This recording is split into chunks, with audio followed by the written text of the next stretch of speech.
Good afternoon, everyone.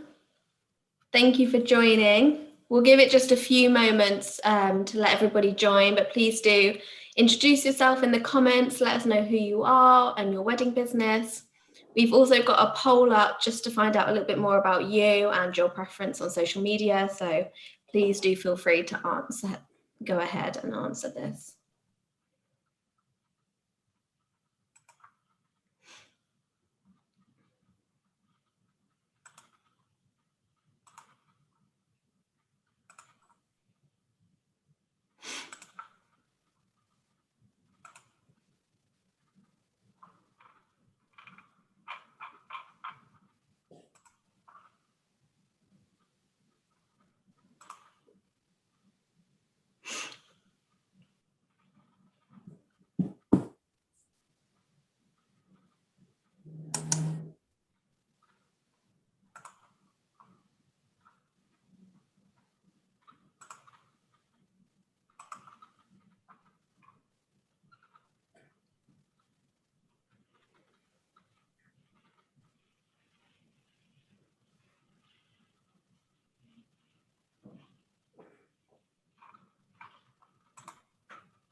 Should we go ahead and get started?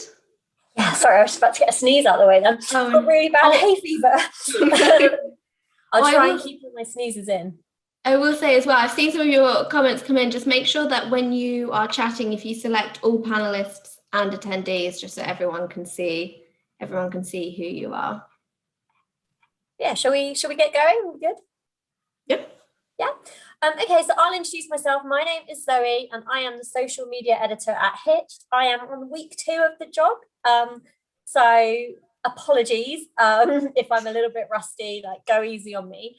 But actually, some of you I might be familiar with some of you. I used to work at Hitched over 4 years ago, and I've just come back, which is really exciting. So I'm going to share some of my insights and ideas with you guys, and I'm really excited to do that.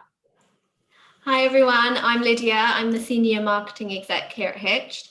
I've been here for around 3 years now, so hopefully not too rusty, but yeah, really excited to kind of share some insider tips and best practice on, some of our top social media platforms that we all use. Yeah, so let's go through what we're going to look at today. Today's objectives, we're going to give you a bit more information about the 3 key B2C social platforms. That's Facebook, Instagram, and Pinterest. And we're going to go through the best practices for each of these platforms. We're going to give you some creative content ideas to help drive engagement. We're going to give some insider tips and relevant advice, and have any questions that you may have on these social media platforms answered at the end of the session. And I'll just add to that. So whilst I'm sharing my screen, I can't necessarily see the questions that are coming in. So we will take questions at the end. So yeah, if you have any, just hold on. There'll be a section for them at the end. So let's go. So Instagram, what is it? In a nutshell, Instagram is a photo and video sharing app that allows you to post a whole range of content and display your work to your followers. So Instagram is hugely popular. Over 1 billion users use Instagram per month, which is massive. And 90% of these are following at least one business. So it's a really key one to make sure that you're considering. So Instagram best practice. You want to have a business or a creator account on there. It's very easy to set a personal account on Instagram, but to get the best out of it, first things first, make sure you have a business or creator account. And that will depend on the type of business you are. For example, a photographer may benefit more from a creator account, whereas a venue would probably benefit more from a business account. And by doing this gives you access to a load more tools on Instagram. So your business or creator account will give you access to the creator studio, which allows you to schedule your content in advance. And it will also allow you to see insights, so you can assess what's performing best when you're posting things. And you can also run ads too, which is really beneficial. You can also sync your Facebook and Instagram accounts together. So Facebook and Instagram are owned by the same company. And this means by syncing them, you can access the Creator Studio, as I just mentioned, but you can also share your posts across both platforms. And this can be really useful if you've got something that's performing really well and you just want to quickly share it across to your Facebook. But I will say, use that sparingly. Like, all your Instagram posts belong on Instagram. They don't necessarily all belong on Facebook. But it's useful to know that you can do it at times if you need to. Yeah, definitely. And another really handy thing to use is something called a link in bio tool. So on Instagram, when you put out feed posts, unfortunately, you can't actually directly link in the copy of the post. So if you put in a URL, let's say to a blog on your website, users wouldn't be able to just click on that and be directed straight to your website. So using a link in bio tool is a really great way to drive traffic to different relevant areas of your site. So I know at Hitched, we use a third-party app called Later, but there are loads out there like Linktree. So this is just a really great way to make it a lot easier for the user, and whichever third party you use will just depend kind of on how you want it all laid out. But then users can just simply go into the link in bio tool and see all of your posts that have a link attached to them, and then just click which one to go to. It's also really beneficial as well, the Facebook syncing, because a lot of those scheduling tools require you to have a Facebook account to validate yourself. So yeah, very useful to have that. Yeah, definitely. So on Instagram, what you want to be sort of posting is your finest work. Sounds like a no-brainer, really, doesn't it? It is an extra portfolio for you, so use it to show off the best stuff you've ever done. And if you use, well lit, styled images, then you're more likely to be picked up by the bigger inspiration counts too. I've worked in weddings for 10 years now in journalism. I've been asked to share a lot of stuff. And there's nothing more frustrating when you go and look at a feed and you know that they do great work, but the photos aren't quite styled in the way you would share it on a larger account. So just make sure you're absolutely putting your best work out there. Work with local businesses as well. Styled shoots are a really good way to get content for your feed that can be shared by the bigger blogs and media websites. Yeah, definitely. I think, yeah, and engaging as well. This is it sounds basic, but it's true, isn't it? You need to talk to your followers. 100%. Engagement is so key, and sometimes I think it's something that's a bit overlooked, but definitely make sure you're engaging with those that are engaging with you. If you love something, tell someone, comment on it, like the post that you see, follow the accounts that inspire you. Engagement will only help your content get seen by more people. So the more you engage, the more users are going to see your profile, see your work, and also engage with you. So it's really important, just remember, the more you put out, the more you'll get back. So make sure you're commenting on something if you think it's, a really great picture. Make sure you're liking, make sure you're, sharing it as well. So engagement is definitely key. And then I would also say, think about your branding. So on your stories, for example, you might want to just pick one font to use, and then maybe two font colors and background colors that represent your brand and your brand style. So make sure all of your posts tie in with your brand, the brand image, and your brand style. So have a think about, what kind of colors and what kind of posts you want to use, and then go with that. So it will make all of your posts, stories, and on your feed easily identifiable and memorable as well. So if you want to, have a go at creating as well some templates, there's some really great free tools like Canva, which you can use. And you'll probably hear us talk about Canva a lot, but big fans. It's really great. And what you can do on Canva is you can just go in, make some basic templates that you can use time and time again. So if you want to be putting out different memes, for example, or sharing top tips on your stories, you can create a template in there that has all of your brand colors in, ready to go, and then you simply just swap them out each time you want to post. So yeah, definitely think about your branding, and just be able to also think about your feed as well and how that looks. Maybe pick just one filter so you can create the sort of same look throughout, and it will all flow. And again, couples are going to be following hundreds of wedding businesses, so you want your post to stand out and be memorable and easily identifiable. And I think if you're stuck on where to start, I would suggest looking at accounts you really like. Doesn't have to be in the wedding sphere, media brands, fashion accounts, whatever. Look at what they do and figure out how you can replicate that in a way that really works for you. And something, as a social media content creator, I use Canva probably every 5 minutes. And the free version is great if you can spare it. I think it's £100 to use it for the year, and you get a lot more assets and tools open up to you. But yeah, the free version has everything you need for styling your Instagram feed as well. Yeah. So what should you be posting on Instagram? We've touched about on styling and things, but there's some content ideas here to really drive engagement for your account. The thing about weddings, which I find so different to any other kind of business, any other kind of industry, is how personal it is.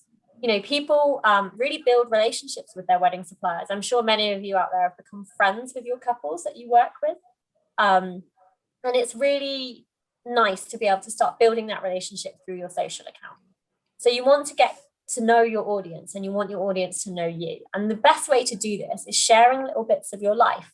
So you can host Q&As, you could go live and answer people's wedding questions. You can use the question box in your stories to get questions to answer for people. It could even be like fun stuff, like what's your favorite song? And you start a conversation out of that. It doesn't have to be related to your particular niche. If you have pets, share your pets. People love pets on social media. So, this is I look at what Hitched do really well. And every time there's a dog at a wedding, picture of a dog at a wedding, engagement goes up. So think about little snippets of your own life you can share to make people feel like they know you and they trust you. If you work in an environment where you have a team, do team takeovers. This is a great one for venues, for bridal wear shops, anywhere where there's a different team of people working together. Let somebody from your team do a takeover about their top 3 dresses in the shop. Let them do a guided tour of the venue with little personal details they love about it. Let people get to know who is involved in your business. And stories are great for this because they only last 24 hours. It might not be something you want to put on your main feed because it might disrupt your neatly organized branded posts, but you can put them on your stories. You can have fun there. You can get to know people. They disappear after 24 hours. But if it's stuff you really, really like say you do a team takeover and you love it, you can add it as a highlight so people can view it again and again and again. And you can do, get to know me, get to know the team type highlights so people can engage with you.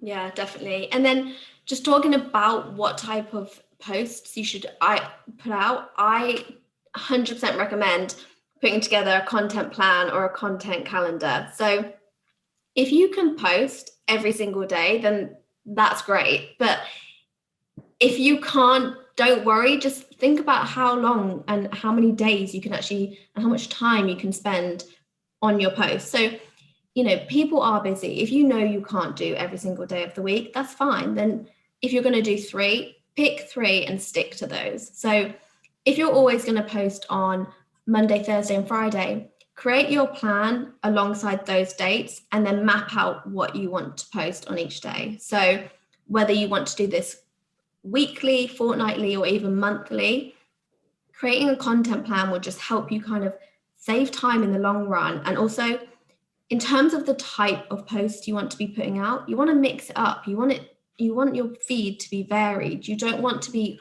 always putting out sales posts or always putting out memes. So mix it up, put out a few different memes, put out some really nice images, put out some lovely inspirational posts, put out videos. Videos do so well and sometimes overlooked, but definitely consider mixing up your feed, not only putting out images, try putting out videos as well, see how they do. Put out reviews and testimonials from past clients as well. People love kind of seeing what other couples have to say, and it will only help kind of build that trust and build that relationship with your followers. Mix it up as well with your sales posts. So if for example, you're putting out a sales related post on Thursday, you're not going to be wanting to put out a sales related post on the Friday. You might want to put out an inspirational post or a beautiful image or a beautiful styled shot, and just mix it up as well. So make sure that you're, having a varied feed throughout the week. And then on this, I'm just going to touch on hashtags as well. So I think hashtags are a big thing that people sometimes get a little bit confused about or unsure what to do. So essentially, a hashtag is a way for your content to be discovered. So people can search for hashtags and see all of the different posts from a whole range of accounts that have that specific hashtag. And one thing I would say is use them, but use them wisely and avoid spamming with them. So you're actually allowed, I think, 30 hashtags on a post, but remember, this is a limit, not a goal. So really think about what hashtags you want to be using. So I would suggest being really niche, doing your research, and being really specific with what it is. So think about things. If your image is of a blue bouquet of flowers, then hashtag blue bouquet or blue wedding flowers, not just wedding flowers, because there's going to be thousands of posts that have that tag, and you want your post to be found. You want them to be niche. So really think about it and don't feel like you have to put all 30 hashtags. If you don't have 30, that's absolutely fine. Yeah, I would say the fewer the better, really, on hashtags. Go for a few really niche, really targeted ones. Because, yeah, if you use the broader ones, you're just going to get lost in the absolute mire of people posting. Yeah. And also on videos, it might seem a bit like nerve-wracking, but Instagram makes it so easy to film videos and edit them and add details in within the app. So play around with it and have a go and see what you come up with, because there's never been an easier tool for editing videos on social media, I think, than like the Reels tool on Instagram. Give it a go. Yeah, definitely. And then Pinterest. So Pinterest is hugely popular with wedding planning couples. Essentially, it's an interactive mood board. It allows you to put out direct links to your content in a really visual way. So Pinterest is actually used by 459 million active users per month. And I looked at this earlier, and that's grown by almost 50% last year. So it's hugely popular and it's only growing more and more. Yeah, I think people have been stuck at home for a year. They've got onto Pinterest to start planning. So if you have a Pinterest account, you need to make sure, again, it's a business or a creator account. And this will give you access to ads. It gives you access to analytics. You can see what's performing well and use that to kind of shape your content. I always look to see, this is doing really well. I'll do more of it. This isn't doing that well. How can I make it more like the stuff that is doing well? And you can also sync your Pinterest account with Etsy now, which is a really nice feature. Especially, you have a shop front on Etsy, you sell things there. You can pin directly from your shop and direct traffic there to buy from you straight away, which is, many social media tools, Instagram, Facebook, try really hard to keep the user on Instagram or Facebook. Pinterest is a tool that allows you to just keep pushing traffic to your website or your shop front. So use it, embrace it. Yeah. And I would say as well, optimize your board names and descriptions. You can Google various wedding search terms, and more often than not, you will see a Pinterest board appear that is compiled of lots of different images relating to that search term. Pinterest performs well on Google. So make sure when you create boards, you're naming them something really clear, really descriptive, really relevant, and you're using SEO copy in your description. Put your keyword in there a few times, make sure it's clear what that board is about.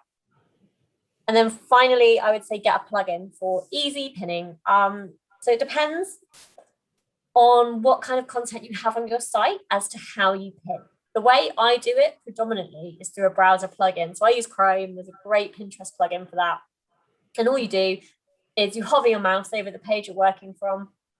Little P icon appears in the corner of each image, and you can really quickly and easily just add them to your relevant boards. Then a bit later on, I go into Pinterest and just add the descriptions, tidy anything up there. The other option is you can upload manually to Pinterest and attach a link that way. And that is really, really useful, especially if you're making particular cover images for Pinterest, branded images, but we'll touch on that in a little bit. And then make sure you're pinning often. So make sure that you're, keeping your boards updated. We would say aim for 3 to 5 pins a day. Don't worry if you can't, just make sure that you're keeping it topped up with fresh content. Just think about any content that you're putting out, you're just sharing more links as well. So make sure that you're just keeping it updated regularly. And as we said, if you can do 3 to 5 a day, then that's great, but don't worry if not. If you can't, I would say, don't say, okay, Friday's pin day, I'm going to pin 30 pins today. Like, try not to spam it. Whatever day you can do it, just make sure you spread them out. Otherwise, we all know what it's like when someone goes mad on Instagram and posts all their pictures from the weekend in one go. Yeah. You're like, whoa, unfollow.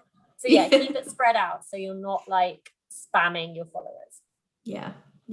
And then think about your pins. So you want to stylize or frame the images that you're pinning.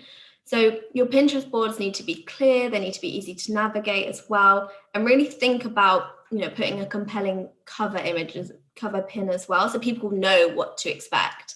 And then again, touching on the branding side of things, you'll be able to give them, using our favorite free tool, Canva, you'll be able to give them a sense of your brand. And again, it will be identifiable, it'll be memorable. Use your brand colors as well.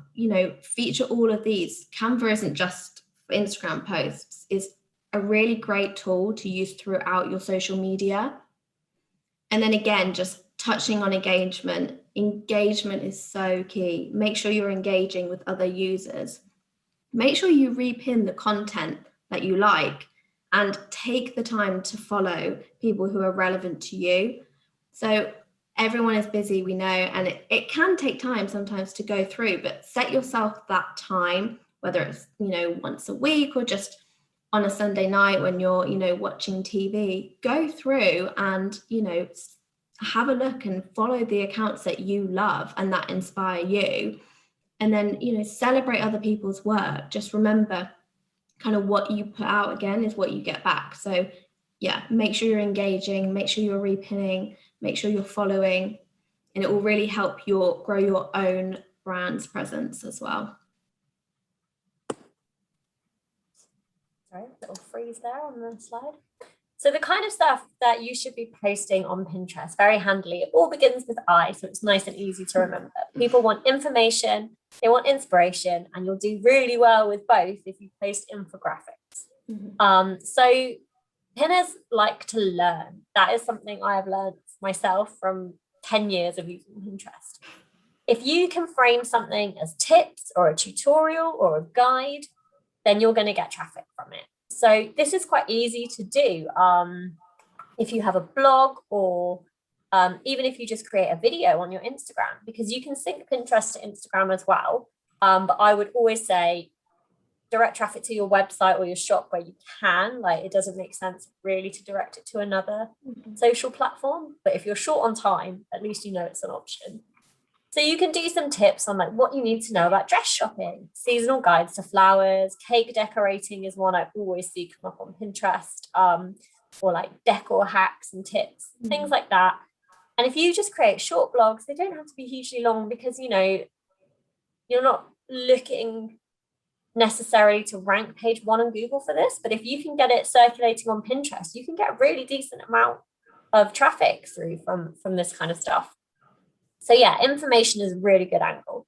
Inspiration, obviously, is the main one. It's the one where you guys are really, really going to own it because all wedding imagery, like, so beautiful, and you'll have abundance of it on your website, I'm sure, and you can pin to your portfolio, direct to Pinterest, and people will come through to your site and see it.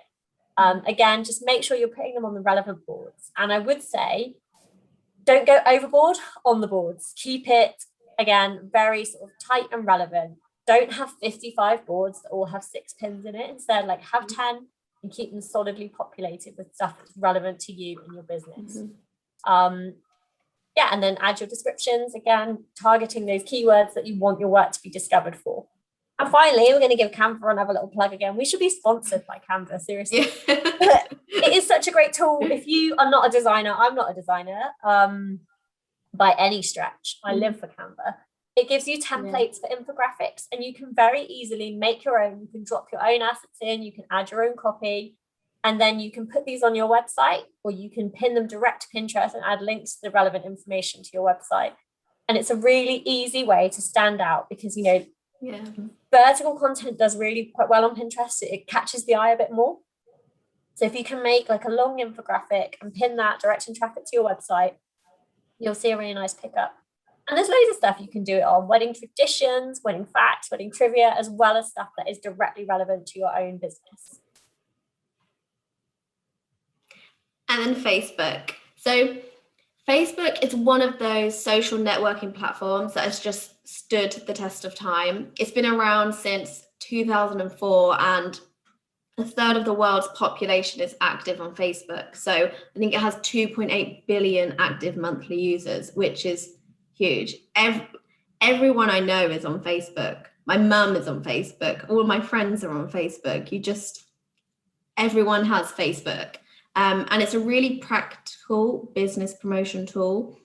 Essentially, users go to Facebook for answers. So it's a really great way to kind of connect with your customers and share your relevant business information. So you want to post regular content on Facebook. I'm sorry, this probably feels like a really long list of work to do, but a good social media presence is work. So yeah, you want to post regular content, but you want to tailor it to content that keeps people on Facebook. Everybody hears about these dreaded algorithms. Oh, the algorithm's changed. What does it mean? Basically, every algorithm change is designed to keep more people on that platform and stop them from going off. That's kind of the key element of it. So if you're posting content that encourages engagement but keeps people on Facebook, you'll get rewarded for that. So that's kind of how you need to tailor your content there. Yeah.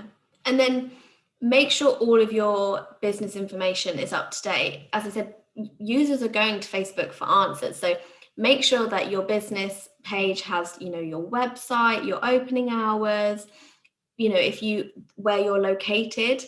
If you're a wedding cake maker in Leicester, you know, make sure that everyone knows the areas that you can serve and where you're based as well. And, you know, have your email address on there as well. And then sort of touching on this, make sure all of your posts are professional and business focused. Anticipate what couples want to know and what couples want to see, and use this to really inspire your posts, and make sure that they're all kind of fitting the same tone as well.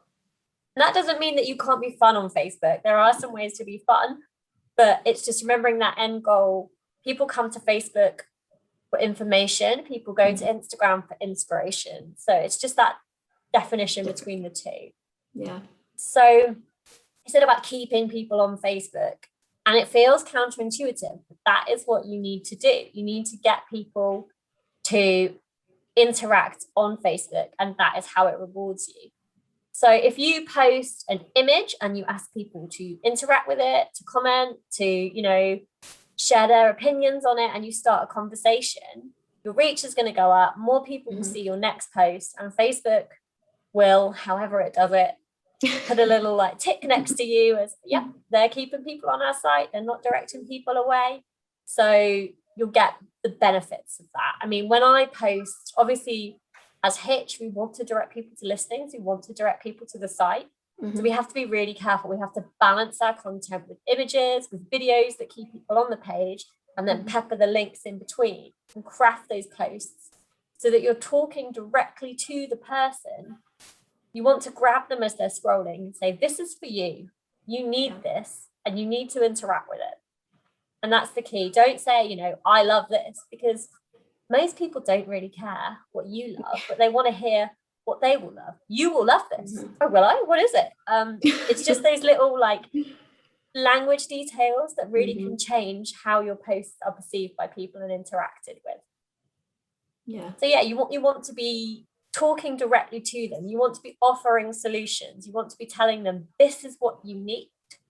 Yeah. Rather than, you know, here's on Instagram, you can be a bit more whimsical. You can be a bit more frivolous.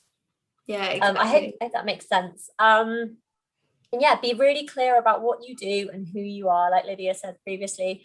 Yeah. As somebody who is constantly looking for content, I will find quite often I might not be able to find somebody's information on their website. You know, you might not put your email address out there, you might have a contact form or whatever. So I always go to Facebook to look for the information because it's the easiest way for me to get in touch with people or drop them a message through Messenger. It's so instant, it's so quick. So just make sure you're really on those things so you can deliver the best possible service to people. Yeah, definitely. Consider Facebook like a second website. So whatever information you have on your website, make sure you're putting this on Facebook as well. So, what to post on Facebook? I've just touched on that with tone and stuff and how to construct your kind of copy for your Facebook audience. Ask questions. I find that hugely useful. Like, do you know somebody who needs to know this information? Do you know somebody who would love this cake? Do you know somebody who has to see this? And you can tag friends then, but without saying tag your friends because Facebook doesn't like that. You have to be so sneaky and so careful with your wording. But asking for ideas, asking for opinions, asking for suggestions, and inviting that conversation in your post is a really easy way to up engagement and to keep people seeing your information in their feed. Yeah, definitely. And then videos as well, just using, I know when I get sent a video or something by a friend, I end up on Facebook for hours just going through and scrolling through different videos. So videos are a really great way to kind of keep your followers hanging around. So definitely make the most of videos as well. Yeah, and you can use videos across channels. So you can make a reel on Instagram. Make sure you download it before you publish it. Always do that just because it's so useful to have that content saved to your phone. And then you can share it on Facebook as well, because like we said, your audiences are going to be different. They're going to be looking for different things. So you can repurpose content like that across the two platforms. Yeah, definitely. And Facebook loves images too. Don't think just because of, you've got Pinterest and Instagram that you can kind of forget about images on Facebook. Facebook loves images too. So again, use our friend Canva and create different templates for your posts as well to add in that essence of branding to help make your posts again identifiable and memorable. So if you're putting out a post about a special offer that you're doing or an event, perhaps you have a wedding fair coming up or a showcase, use these nice images, use a template as well with your brand colors, with the title and the time in all of your posts as well. So really mix it up between, images, copy, conversations, videos. Yeah, again, it's just keeping it fresh, it's keeping it interesting, and it's keeping people engaging with your content. And I should say there probably are other free web design based tools available. But we just really like Canva is the best one I've ever used in years of doing this. They're just and the content plan, just on that, the content plan or calendar that you create is only going to help you with mixing up again the posts that you're putting out and making sure that you're putting varied content on all Facebook or Instagram. Yeah, don't be afraid to attach things to particular days. Like you'll see Glamour do Friday Face Off. I don't know how many people are familiar with that, but it's a really nice interactive feature where you decide which makeup look you prefer best on a celebrity. And you can do that with your products. You can get people to choose between two things. You can do a Tuesday where people choose things. It's really simple stuff, but it's fun, it's playful, and it keeps people engaging with your brand. So we'll bring it to a conclusion. Now we've done the basics on those three platforms. To sum it up, each platform requires its own specialist content. It does. There isn't a quick fix where you can push something out across all three platforms because it's not, people will know you're doing it. They won't engage with you and they'll be bored by what you're doing. You can repurpose stuff creatively, but make sure you're presenting it as new content on each platform. And it is a lot of work. So you might have to set aside time to do it or just pick one or two and focus on that to get it absolutely right. I mean, it's a full-time job. It really is. It's why I have a job. So, it is one of those things that does need work. But if you make a content plan, if you set yourself some templates, if you set yourself dedicated time to go through your social media each week, it should be a lot easier to manage. Yeah, definitely. And then on that, just think about your brand and your brand personality. It plays a huge, role in all of the posts that you put out and helping you, increase that engagement and increase that awareness. So think about the colors and the different filters and fonts that you want to be using. And again, yeah, like Zoe said, create a range of templates that you can just use, weekly, and they're easy to swap out and, play around with and change and update. And just remember your end goal and build your plan around that. Just always have your goal in mind and think about that when you're creating your content plan, whether that's weekly or monthly. And think about that when you're, scheduling all of your posts. Just think about your goal and then you'll be fine. Yeah, and your goal doesn't have to be, your 5-year plan or whatever. It can No. be, you can break it up by month. My goal this month is to get more followers. So I'm going to work on really engaging content that keeps people on the social platforms that they're on, but makes them engage with my brand. My goal is to get more traffic to my website. So I'm going to really like hammer that link in bio tool. I'm going to really pepper Facebook with loads of links. You can have a different goal each month, but just make sure when you're building your content plan, that's at the front of your mind. That's the best way to put it all together. Yeah. 100%. Yeah. I hope that was useful. And this looks really aggressive. And I'm sorry, I'm not shouting at you. Do you have any questions? But if you do have questions, we would do our best to answer them now. I'm going to have a look in the chat. So if you have any, just pop them in there. I have seen a few come in. So one of them is, does an Instagram creator account cost? No, it doesn't cost. It doesn't cost to no, it's free. It's free. And so you definitely should do it. If you do not already have a business or creator account on Instagram, make sure that's the first thing you do on all your platforms. Make sure you have the business version. They don't charge you. No, and it's really simple to do. Literally on Instagram, you go into your account settings at the top right, you click on account, and at the bottom it is just change to a professional account, and then you choose whether you're a business one or a creator. So it's really quick, simple to do. You just do it in the app itself, and yeah, it's free. It's free. And then I've seen another question: tips for taking great photographs. So yeah, this is something I had to master really early on because I'm not a photographer. I'm not an artist, but you need to be able to frame your work in a way that looks great on social media, and you might only have a phone. So how do you do it? Luckily, a lot of phones now have really great cameras on them. Excuse me. But one of the things I would really recommend is going to like Paper Chase or a really nice stationery shop somewhere and buying some beautiful paper and using that as a background.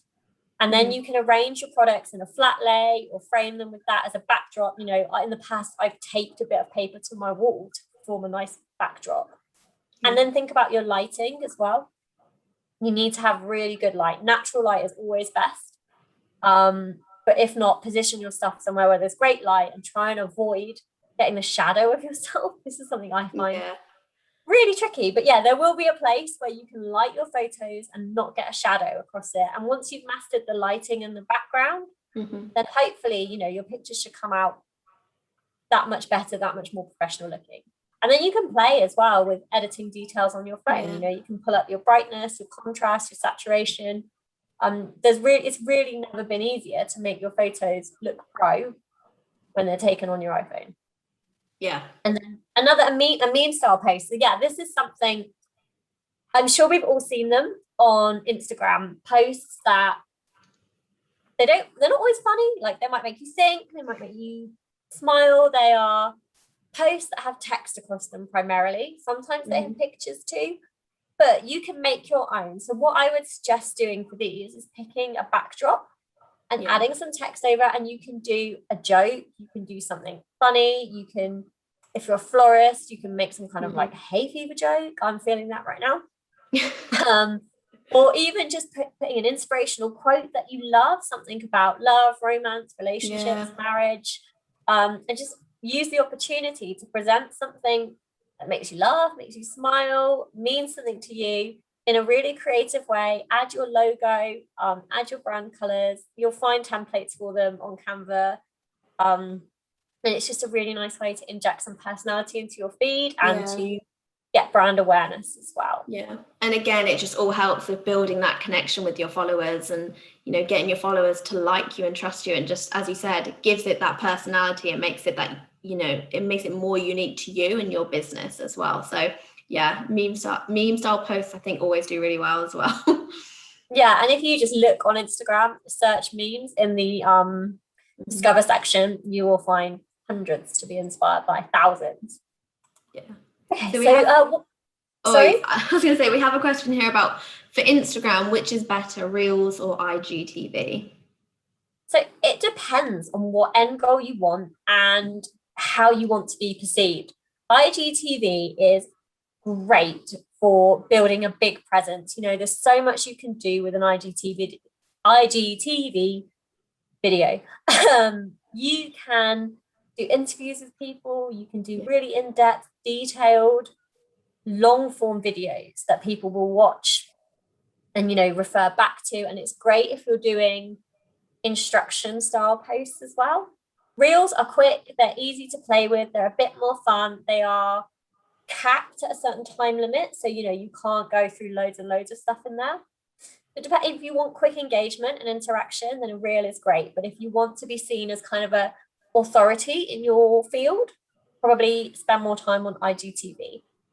But either way, as long as you're putting out video content that you can use across your platform, doing good. Yeah. Okay.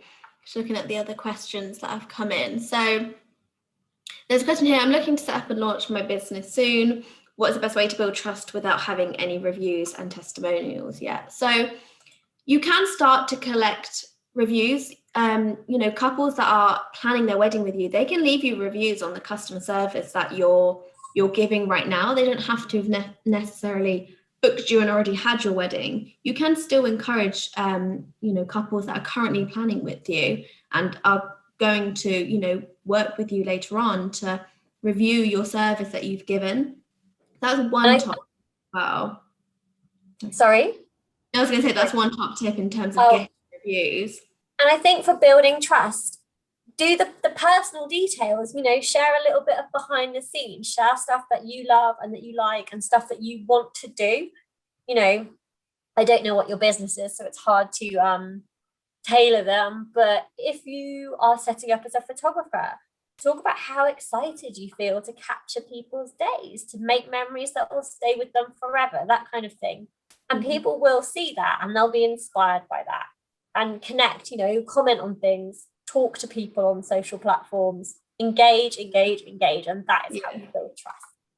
And I've just seen one about with no or limited weddings at the moment, what can you post about? So don't be afraid of a throwback. And don't feel like you have to keep them to Thursdays. If you've got good content sitting there that you haven't posted in a few months, whatever, if you've posted it before, it doesn't matter. You can post it again as long as there's been a bit of a decent time lapse between it. And you can put a fresh take in your caption. I'm so sorry, I've got really bad hay fever. I'm trying to hold it in. It doesn't mean that you have to go on pause because weddings are kind of on pause at the moment. You can also share videos about your experiences at weddings, your favorite moments, what you do. You can create stuff, again, if you're a dress shop or a florist, whatever, use what you have around you to create video content to talk to people. And then I see another one, struggling with what to post. I struggle to think of interaction posts. Is there a website that offers ideas on what to post about? I don't know about a website that offers ideas. There are places like HubSpot is one that I use quite a lot, and Uber Suggest that give you kind of tips, posting ideas, content topics. But I think the best thing to do is look at what other people in a similar field to you are doing that you admire and figure out how you can present your own take on that. It's good to sell your products through your Instagram and through your Facebook, but you do need to mix it up with interaction posts. And even if it's slightly off topic from what you're doing, you can ask people what their favorite wedding song is, what they get up to dance to. You can ask them what their least favorite bit of a wedding is, what their most favorite bit is, anything like that. You can just have a chat with people and ask questions in the question box on your stories. And then, you know, even if it's like, what do you want to see from me? And people will tell you. And then you've got a starting point already. Yeah. Does material posted by a third-party posting app still get penalized on Instagram? So this one, I think, is a bit of a myth. We've always heard this, you know, I've heard this right back from when we were first scheduling on Facebook. I think as long as you're observing best practice for the platforms, you know, that you're posting content that is relevant, you're not spamming, you're being engaging, you're following all the rules, then I don't think it makes too much of a difference really at all. And Facebook and Instagram actually have a really good scheduling tool through Creator Studio. So if you are worried, use that. And then, you know, you've got a business account, you can see what the engagement is doing. You can assess whether the third-party app is costing you reach or whatever. It's hard to say without knowing, you know, but I've used in my time, I've used Buffer, I've used Later, I've used Meet Edgar, I've used Hootsuite. I've never noticed any sort of penalty for doing so. So I don't think that's one to worry about too much, especially not, you know, if it's making your life easier. Just make sure you're posting the right kind of content that gets people engaging. Yeah, definitely. And there's a question here about what happens if you run out of videos or pictures? Perhaps you've had no bookings for 2 to 3 weeks. What should you post? So we touched on this a bit earlier as well, but then this is where, you know, your trusty templates in Canva will come in. You can post top tips. You can post, as we said previous. Yeah, exactly. They don't have to be videos or pictures of your work or inspirational posts. You can use templates that will only have text on them. That's fine to use as well and drip through your feed. And again, just keeping it varied, keeping it mixed up. You might want to space out your videos and pictures a bit, and as I said, filter these meme style posts or quotes or testimonials throughout your feed and embed them amongst all of your videos and your pictures as well. And then I think this is the final question, and I'm conscious we're coming up to an hour, so it probably feels like the right time to draw this to a close. We have a marketing department that looks after the content, and I don't know where to begin. Okay, so I would think start with your goals. What do you want? Do you want more bookings? If so, then build your content around that. If you want to drive people to your website, start thinking about posts you can put out to drive people to your booking page. Use your link in bio tool, post pictures of things that you love. You know, if you don't already have the content to get started, talk to local suppliers and local businesses who you might work with on a wedding and ask if you can share their stuff. Credit them, but also, you know, you're sharing this stuff on your feed to get engagement and raise awareness for them too. You know, don't be afraid to collaborate with people and share content, because that's a really good place to start if you don't have anything. Again, videos, use your stories, ask people what they want to see, do polls, make people choose between things. And this way you can really inform what's performing well and what's not. You know, if people all vote for one thing 100% and 0% something else, you know what you need to focus on. So yeah, these are some little starting points here. And again, good old quote post, always go back to good old quote. People love them. People love to share them. And there are so many templates that can help you do them really beautifully that will really encourage engagement. Yeah. I hope that was helpful. And if you do have any more questions that we haven't been able to answer today, we will send around a follow-up email, and you can email any questions into our marketing@hitched.email address, and we'll be sure to answer these. But as I said, I will send around a follow-up email. So thank you so much, everyone, for joining. And I hope you have a lovely rest of the day and a lovely rest of the week. Yeah, thank you so much, guys. Thank you.